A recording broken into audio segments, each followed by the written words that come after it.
రైతు సోదరులకు నమస్కారం. ప్రస్తుతం మనం మామిడి తోటలో ఉన్నాము. నేను మొదటి నుంచి కూడా తేనెమంచు పురుగు దాని ప్రభావం ఏ విధంగా ఉంటుందో కూడా నేను వివరిస్తూ వస్తూ ఉన్నా.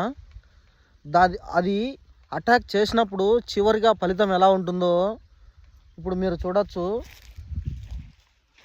చూడొచ్చు ఇక్కడ ఏ విధంగా డ్యామేజ్ చేసేసిందో. కనీసం ఒక పిందె గడ లేకుండా మొత్తం పూత అంతా కూడా మొత్తం డ్యామేజ్ అయిపోయింది. అంతా రాలిపోయింది. ఎక్కడే గడ ఒక పిందె కూడా లేదు. మీరు ఎటు చూసినా సరే చెట్టు మొత్తం చూడొచ్చు. ఎక్కడే కానీ మొత్తం తేనెలాగా కారేసి చెట్టు కింద కూర్చుంటే వర్షపు చినుకుల్లాగా చల్లగా రాలుతూ ఉన్నాయి.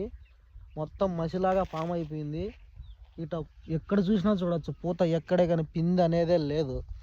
మొత్తం చెట్టు అంతా తిరిగినా ఎక్కడ చూసినా కానీ మీరు చూడొచ్చు మొత్తం ఇదే పరిస్థితి ఉంది. అంటే తేనెమంచు పురుగు వస్తే దాన్ని మనం పట్టించుకోకుండా నిర్లక్ష్యం చేస్తే దాని పర్యవసానాలే ఈ చెట్టు ఉదాహరణ.